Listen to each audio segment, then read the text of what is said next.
बिस्मिल्लाहिर्रहमानिर्रहीम। इय्याका नअबुदु व इय्याका नस्तईन। मनसेरा, सबसे पहले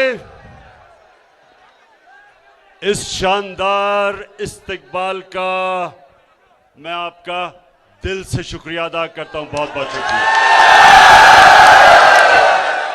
मैं आज आजम स्वाति आपका, साले मोहम्मद आपका शुक्रिया अदा करता हूं, और मेरे जो एमपीज बैठे हैं, मुश्ताक गनी, बाबर सलीम, नवाबजादा फरीद और अहमद शाह, मैं आपको भी सबको खराज तहसीन पेश करता हूं इस शानदार जलसे की। मनसेरा,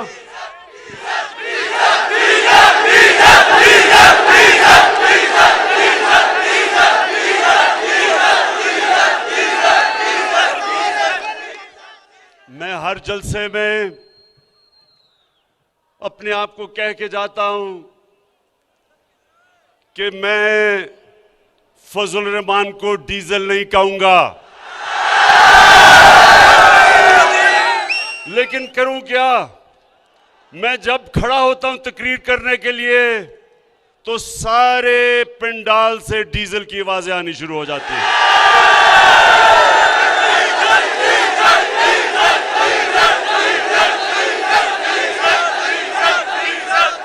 बुरे और मुश्किल वक्त में मैंने पूरी कोशिश की कि डीजल की कीमत कम की जाए।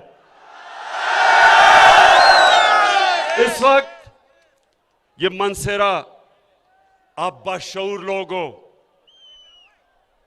आप समझते हैं। मैं अभी बैठ के देख रहा था, एक एक चीज जो यहां बोली जाती थी सबको समझती।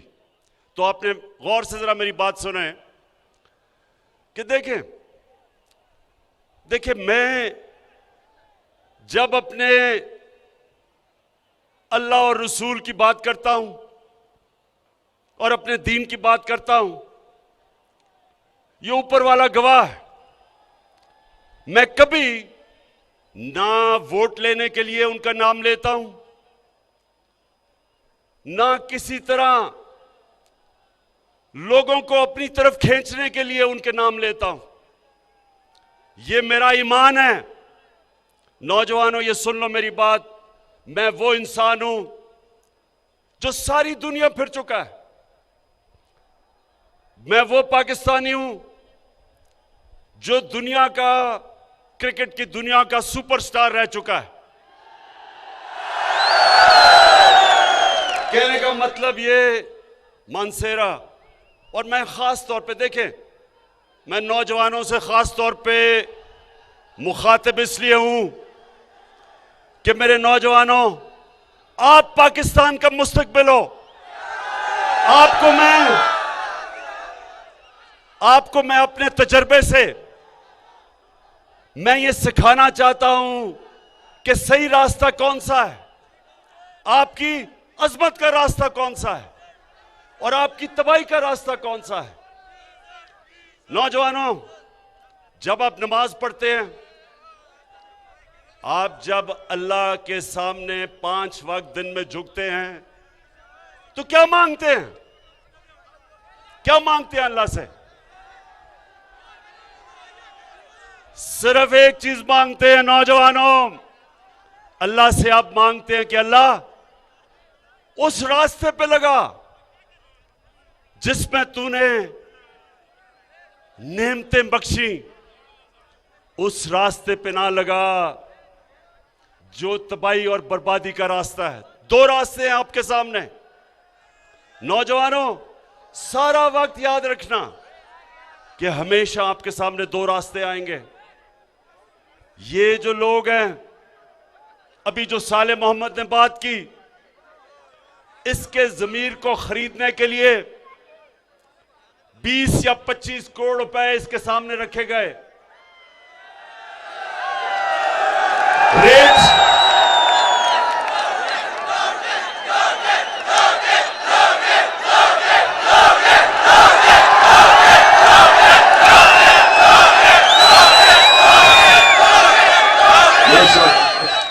समझते हैं आप।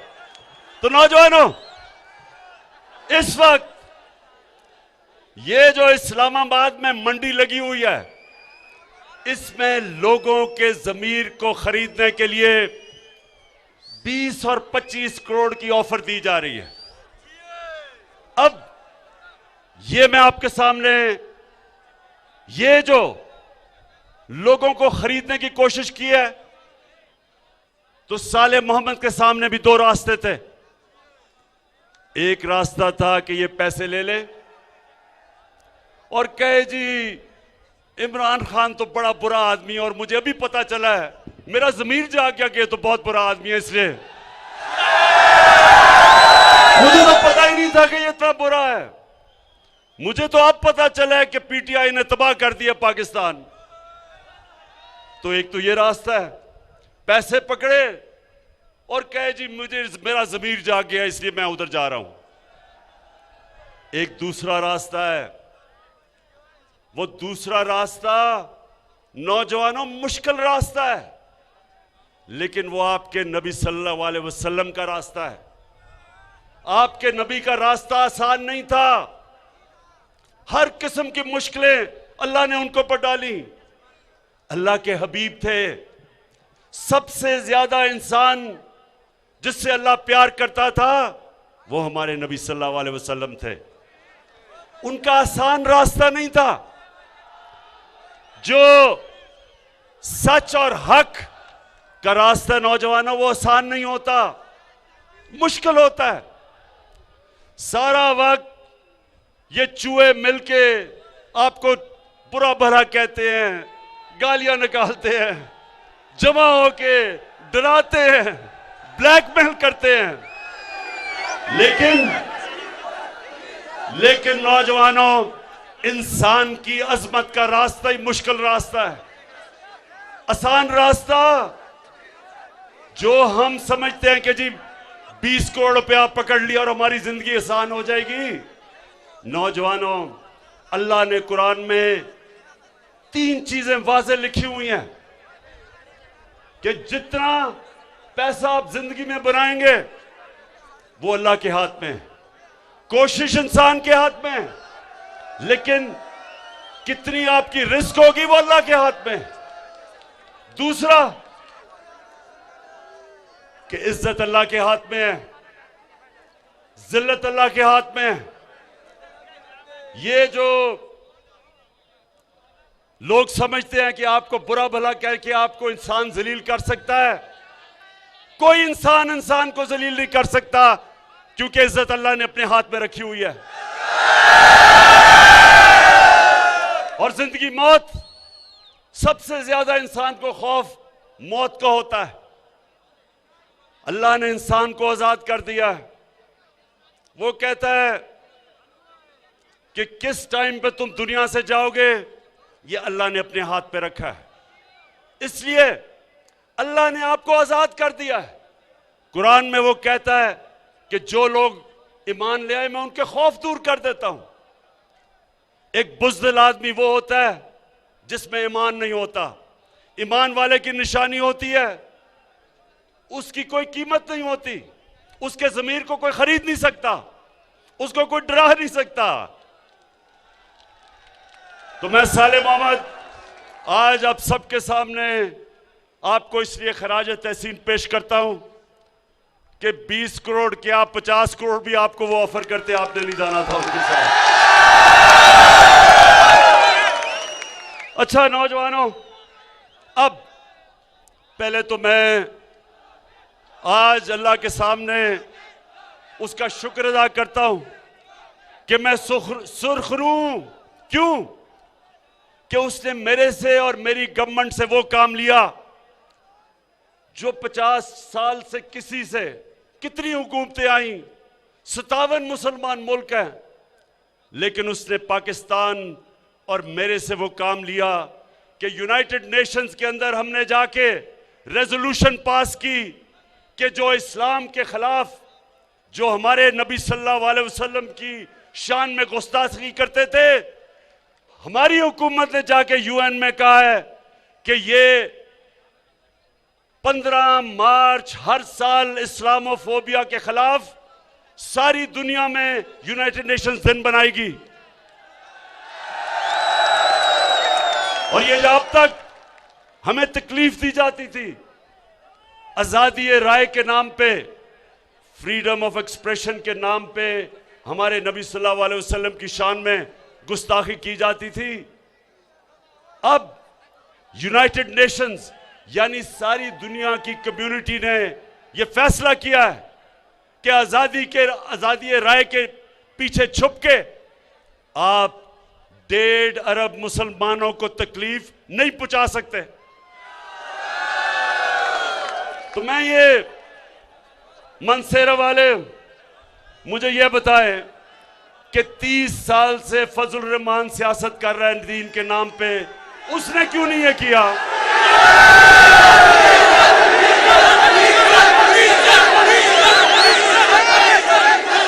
अच्छा, अब नौजवानों आप सुने, पहले तो मैं सिर्फ आपको यह बता दूं कि ये मेरा ईमान है, ये पॉलिटिक्स नहीं है, ये वोट लेने की कोशिश नहीं है। पाकिस्तान सिर्फ एक तरह उठेगा कि हम जो अल्लाह ने हमें हुक्म दिया है कि नबी सल्लल्लाहु अलैहि वसल्लम के कदमों पे, उनकी सुन्नत पे, उनकी शरिया पे चढ़ो, उनके रास्ते पे ही ये मुल्क उठेगा।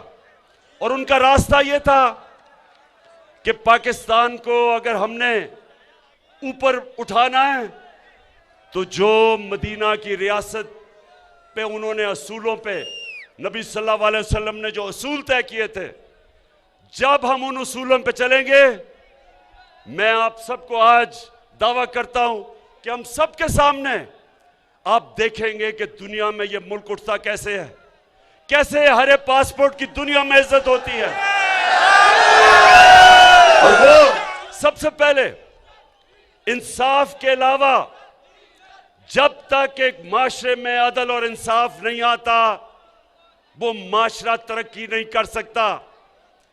जिस भी माशरे में कानून की बालादस्ती यानी कि कानून की हुक्मरानी, यानी कि ताकतवर और कमजोर कानून के जब नीचे आते हैं, वो माशरा ऊपर आता है।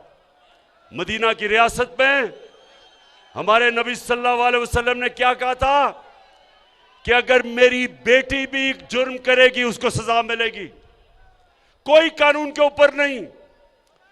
तो ये जो 3 स्टूजेस या 3 चूहे, ये जो मिलके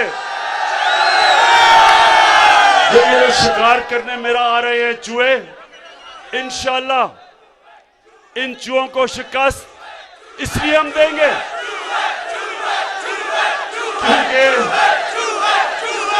क्योंकि ये चाहते हैं क्या, ये एक चीज चाहते हैं कि किसी तरह इमरान इनके करप्शन के केसेस खत्म कर दे, इनको एनआरओ दे दे जो जनरल मुशर्रफ ने इनको एनआरओ दिया था। सारी जंग ये है, अदम एतमाद की जंग का सिर्फ एक मकसद है कि किसी तरह, जिस तरह जनरल मुशर्रफ ने इनकी करप्शन के केस माफ किए थे, इमरान खान भी वो कर दे। और जिस दिन, नौजवानों आप गवाह रहना, जिस दिन मैंने इनके करप्शन के केस माफ किए, मैं पाकिस्तान से सबसे बड़ी गद्दारी करूंगा। लाल मेरी बद रखियो बला झूले लालड़, ओ लाल मेरी ओ। दूसरी, मदीना की रियासत फलाही रियासत थी, और इंशाअल्लाह जिस रास्ते पे हम लगे हुए हैं, मेरा ये ईमान है कि ये दुनिया में हम, खास तौर पे मुसलमान दुनिया में, पाकिस्तान मिसाल बन जाएगा कि कैसे एक इंसानियत का निज़ाम होता है, कैसे रियासत अपने कमजोरों की देखभाल करती है, कैसे वो अपने वो तबका जो पीछे रह गया है उसको ऊपर कैसे उठाती है, कैसे जैसे हमने हेल्थ कार्ड लेके आए हैं, नौजवानों, ये आप जाके दुनिया में देखें, कितने मुल्क हैं कितने मुल्क हैं जिधर हर खानदान को हम हेल्थ इंश्योरेंस दे रहे हैं 10 लाख रुपए की, कि किसी भी अस्पताल में जाके अपना इलाज करवा सकते हैं। महंगे महंगे अस्पताल हैं, प्राइवेट हॉस्पिटल। कोई आम आदमी सोच भी नहीं सकता था कि वो उस दरवाजे के अंदर भी जा सकता है। अब मजदूर, किसान, वेल्डर, जो भी तनख्वाहदार गरीब तबका है, उनके घर में हेल्थ कार्ड होगा। किसी भी अस्पताल में जाके, अच्छे से अच्छे अस्पताल में जाके अपना इलाज करवा सकते हैं। यह पहला कदम है फलाही रियासत की तरफ। फिर हमने एहसास के प्रोग्राम शुरू किए हैं। सबसे पहले हम 2 करोड़ खानदानों को, जो गरीब तरीन है, हम 14,000 रुपया दे रहे हैं खानदान को, ताकि अपना वो घर संभाल सके। फिर महंगाई के दौर में 2 करोड़ खानदान को हम 30% रियायत दिलवा रहे हैं घी, आटे और चीनी में। फिर एक बीमारी है जिसको कहते हैं स्टंटिंग, यानी बच्चा अपने पूरे कद पे नहीं पहुंचता क्योंकि ग़िज़ा नहीं मिलती। वो पहली दफा पाकिस्तान में हमने प्रोग्राम शुरू किया सांस के नीचे। लेकिन कामयाब पाकिस्तान में सबसे मुझे जो खुशी है, इस वक्त 20 लाख खानदानों के लिए, हर खानदान में जो गरीब तरीन खानदान है, सबसे पहले 20 लाख रुपया सूद के बगैर दे रहे हैं कि अपना घर बना सके। दूसरा, 5 लाख सूद के बगैर कर्जा दे रहे हैं कि या किसान अपने खेती बाड़ी में लगा सके और या शहर में अपनी कोई दुकान खोल सके।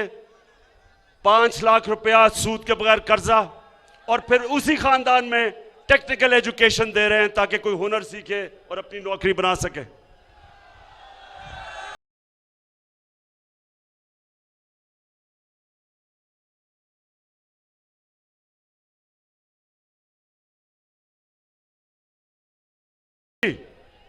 अब जो मैं अपनी कौम को सबसे ज्यादा जरूरी चीज बताना चाहता था वो ये कि देखें नौजवानों, मेरे माँ बाप एक गुलाम हिंदुस्तान में पैदा हुए थे,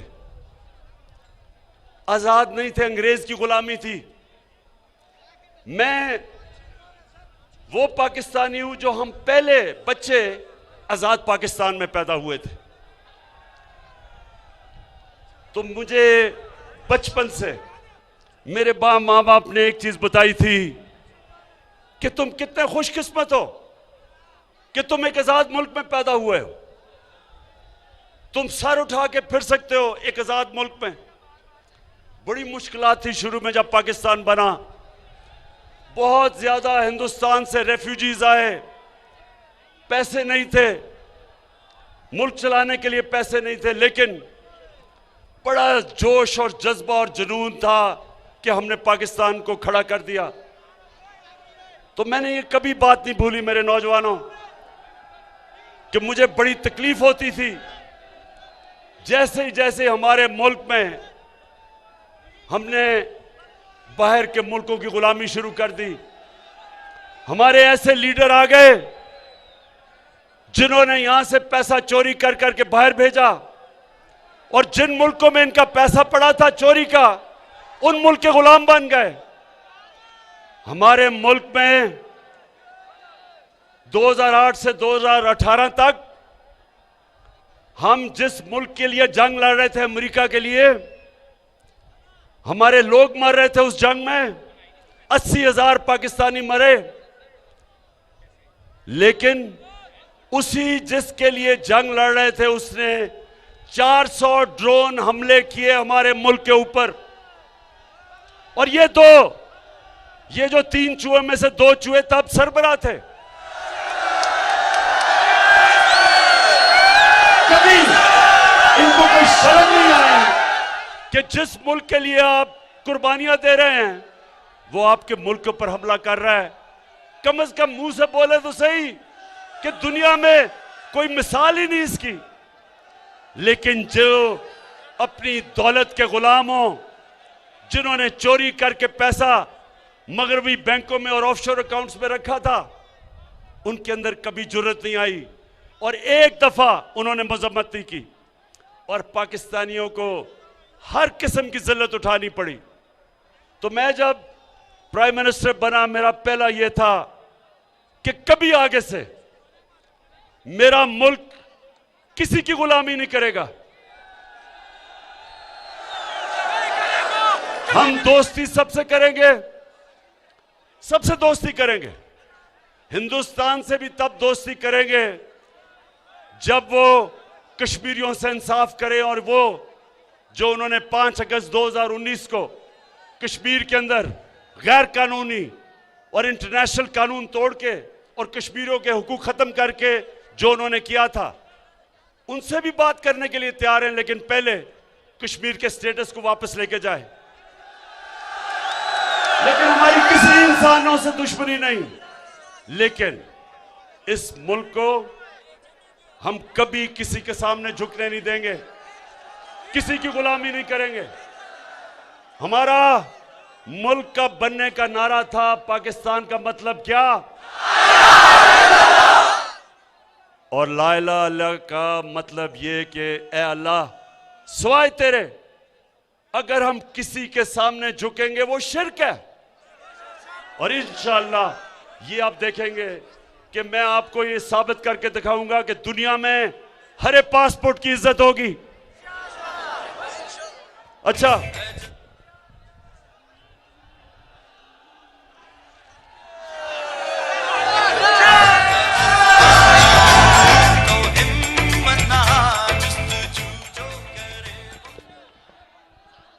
एक मिनट जरा असर की नमाज अजान हो जाए।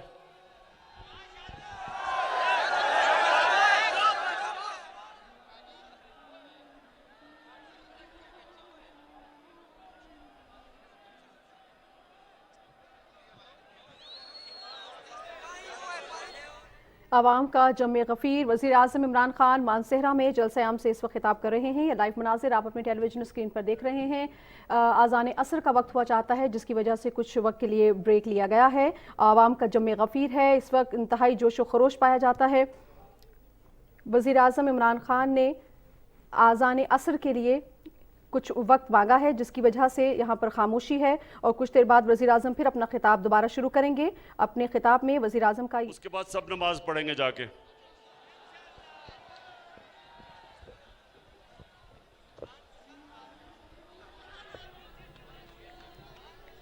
आज़ान असर का वक्त हो चुका है, जिसकी वजह से वज़ीर आज़म इमरान खान ने जलसे आम में खिताब से कुछ देर के लिए ब्रेक लिया है।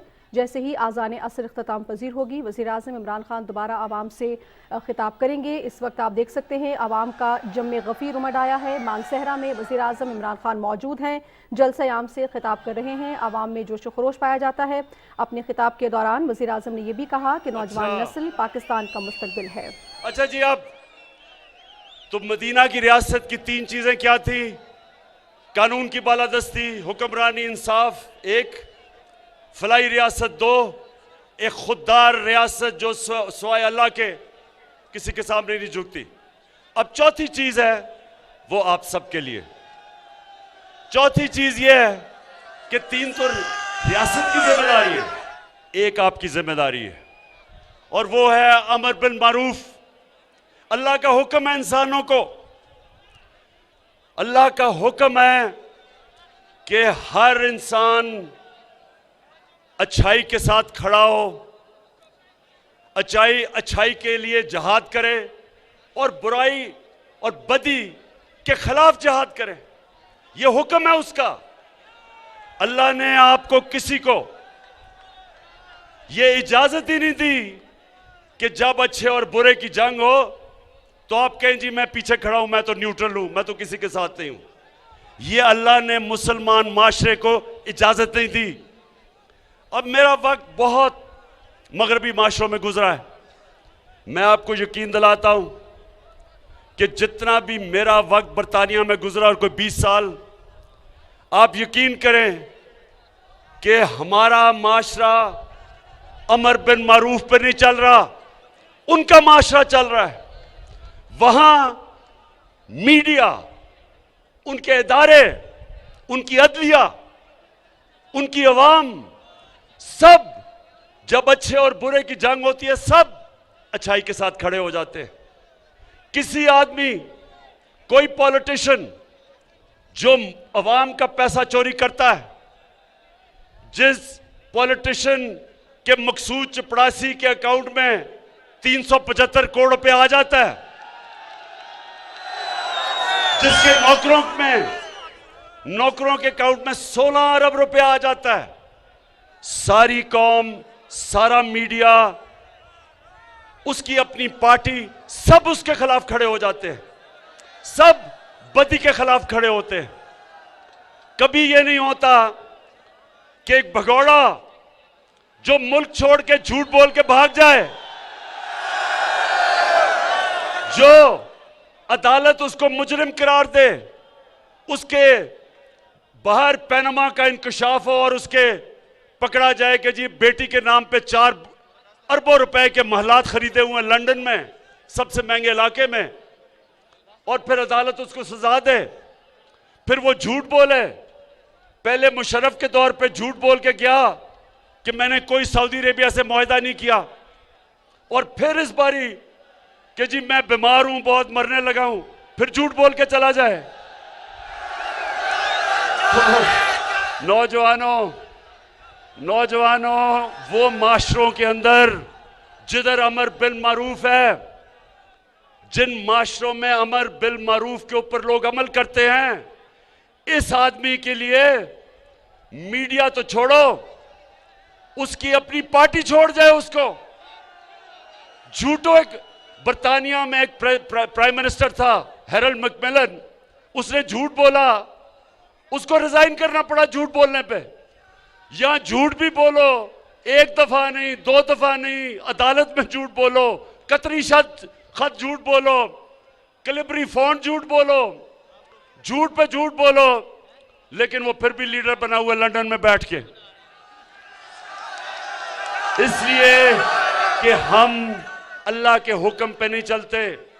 और जब एक माशरे के अंदर लोग अच्छाई के साथ खड़े नहीं होते, वो माशरा तबाह हो जाता है। तो नौजवानों, अब ये मेरे से सुने, ये सारे इकट्ठे हुए हैं, ये चूहे इसलिए इकट्ठे हुए हैं, ये कहते हैं कि जनाब बहुत बुरा हालात है पाकिस्तान में। मैं आज आप सबके सामने, नौजवानों, अब तो आपके पास मोबाइल टेलीफोन है, ये सारी चीजें चेक कर लें। मैं आज सबके सामने चैलेंज करता हूं कि पाकिस्तान की तारीख के अंदर 3.5 सालों के अंदर किसी हुकूमत ने इस तरह की परफॉर्मेंस नहीं दी जो मुझे बड़ा फख्र है मेरी हुकूमत ने दी है। आज माइशत देख लें, आज जिससे मुल्क उठता है वो एक्सपोर्ट्स है। आज पाकिस्तान की तारीख में सबसे ज्यादा एक्सपोर्ट्स है। आज हमारे पास जो टैक्स इकट्ठा हुआ वो तारीख में सबसे ज्यादा है। आज जो बाहर से हमारे पाकिस्तानी पैसा भेज रहे हैं डॉलर्स, वो सबसे ज्यादा है। आज 5 फसलें उनकी तारीखी पैदावार हुई है, गंदम की, गन्ने की, मकई की, चावल की, आलू की, रिकॉर्ड। इसलिए कि हमने किसानों का ध्यान रखा है, किसानों को हमने वो कीमत उनकी फसलों की दिलवाई है जो पाकिस्तान की तारीख में कभी नहीं थी। आज वो हमारे किसानों के पास पैसा गया है जो इस मुल्क की तारीख में कभी किसानों के पास इस तरह पैसा नहीं आया। और फिर इंडस्ट्री, आज हमारी इंडस्ट्री चल पड़ी है, टेक्सटाइल इंडस्ट्री की रिकॉर्ड एक्सपोर्ट्स है। टेक्सटाइल इंडस्ट्री ये पिछले दौर में बंद हो रही थी, उनके ऊपर हाउसिंग सोसाइटीज बन रही थी। आज मजदूर नहीं मिल रहे टेक्सटाइल के लिए कि माशाल्लाह अल्लाह के करम से इस तरह का पाकिस्तान की इंडस्ट्री आगे बढ़ रही है। आईटी की इंडस्ट्री, जो नौजवानों आपका फ्यूचर है, आईटी, इंफॉर्मेशन टेक्नोलॉजी, 75% 2 सालों में आईटी की एक्सपोर्ट्स बढ़ी हैं और इंशाल्लाह जो हम आगे देख रहे हैं सिर्फ आईटी उठा देगी इस मुल्क को।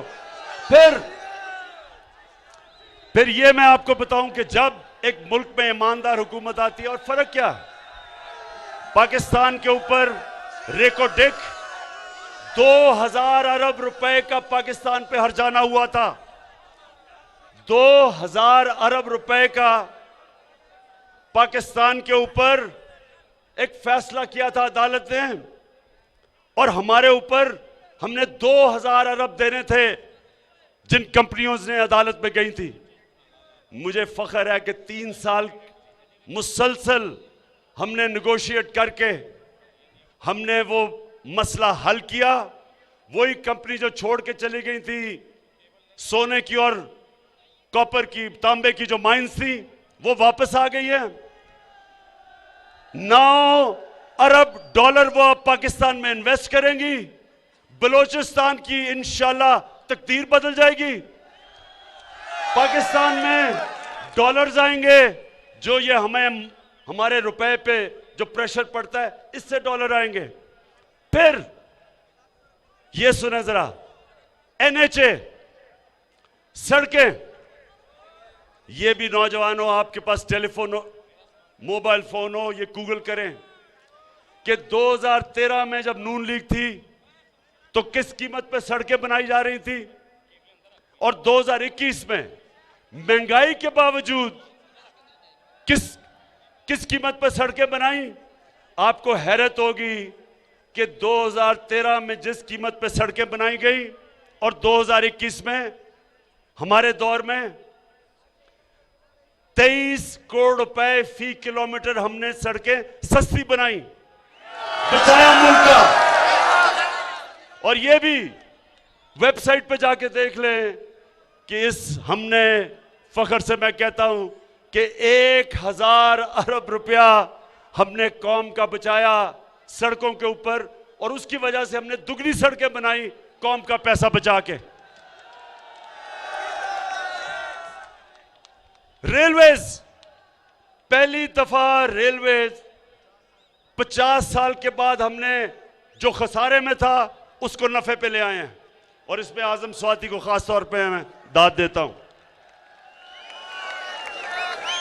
और फिर नौजवानों, हमने जो कॉन्ट्रैक्ट्स पिछली गवर्नमेंट ने साइन किए थे गैस पे और बिजली पे, हमने उनको फिर से आईपीपीज के साथ नेगोशिएट किया, कतर के साथ एक नया गैस का कॉन्ट्रैक्ट साइन किया, और 700 अरब रुपया अगले 10 साल में आपका कौम का बचाया है।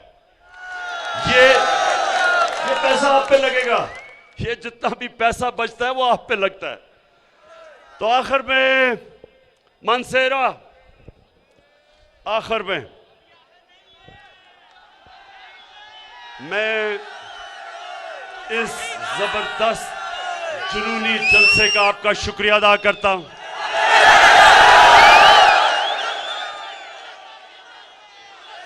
मैं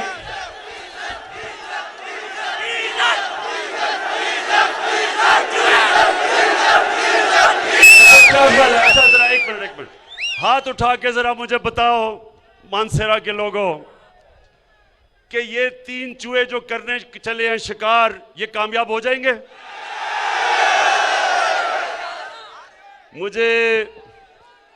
मुझे ये चूहों के ऊपर थोड़ा तरस भी आ रहा है, क्योंकि चूहा नंबर 1 शहबाज शरीफ, उसने अपनी अचकन सलवाली थी, प्राइम मिनिस्टर के ख्वाब देख रहा था, बड़े बड़े उसने बयान दिए कि जी यूरोपियन यूनियन की इमरान को तनकीद नहीं करनी चाहिए थी। फिर जी कि मैं अगर होता तो मैं एब्सोल्युटली नॉट ना कहता, मैं अमेरिकनों को नाराज ना करता, मैं तो अमेरिकन देखूं या यूरोपियन देखूं या कोई भी बूट देखूं, मैं तो पॉलिश करने शुरू कर देता हूं। शहबाज शरीफ तुम्हारा नाम तो मैं चेरी ब्लॉसम रख देता हूं, वो जो पॉलिश नहीं होती, जो ये लोगों के जूते पॉलिश करता है सारा वक्त कि जी मुझे किसी तरह वजीर आजम बना दो। शहबाज शरीफ वो तो अचकन को संभाल के रख लो, क्योंकि वो मेरे ख्याल में आपको किसी और को देनी पड़ेगी, क्योंकि शरीफ खानदान के दिन इस मुल्क को चोरी करके लूटने के चले गए हैं। और शरीफ खानदान तो अब ऐसे लग रहा है कि ये अब लंदन में जाके सियासत करेंगे। और अगर ये लंदन चले गए ना, ये सुने जरा, अगर इन्होंने इंग्लैंड में सियासत की तो मुझे यकीन है कि थोड़ी देर के बाद इंग्लैंड पाकिस्तान से कर्जे मांगेगा, क्योंकि कहेगा हमारा दिवालिया निकाल दिया। अच्छा मानसेरा, अब आप 27 तारीख को इस्लामाबाद में मैं सारी कौम को दावत दे रहा हूं। और कौम को मैं क्या कह रहा हूं कि मैं अपनी कौम को यह कह रहा हूं कि हमारे नौजवानों के लिए, मैं बड़ों को कह रहा हूं, अपने बच्चों के लिए, अपनी आने वाली नस्लों के लिए, आपने सिर्फ निकल के इन चूहों को यह बताना है कि पाकिस्तान की कौम अमर बिल मारूफ के साथ खड़ी है। हम सच्चाई के साथ, हम अच्छाई के साथ खड़े हैं, और हम तुम्हारे जैसे लोग जो लोगों के ज़मीर के सौदे करते हैं, मुल्क की जमहूरियत को तबाह करते हैं, मुल्क के निजाम को तबाह करते हैं, तुम वो लोग हो जो अपनी चोरी बचाने के लिए इस मुल्क के मुस्तकबिल को तबाह करते हो। सारी कौम निकलेगी तुम्हें यह बताने के लिए कि ये कौम तुम्हारी तरह की सियासत की कब्र खोद रही है, इसका जनाजा निकाल रही है। और इंशाअल्लाह इनकी जनाजे के ऊपर एक नया पाकिस्तान खड़ा हो रहा है। वो पाकिस्तान जिसकी वजह से ये मुल्क बना था, जिसकी वजह से कायदे आज़म ने जद्दोजहद की थी, जो इल्लामा इकबाल की ख्वाब थी कि हमने एक मिसाल बनना है सारी मुसलमान दुनिया में, एक वो निज़ाम लेके आना है जो इंशाअल्लाह इस मुल्क को एक अजीम कौम बनाएगा। पाकिस्तान जिंदाबाद।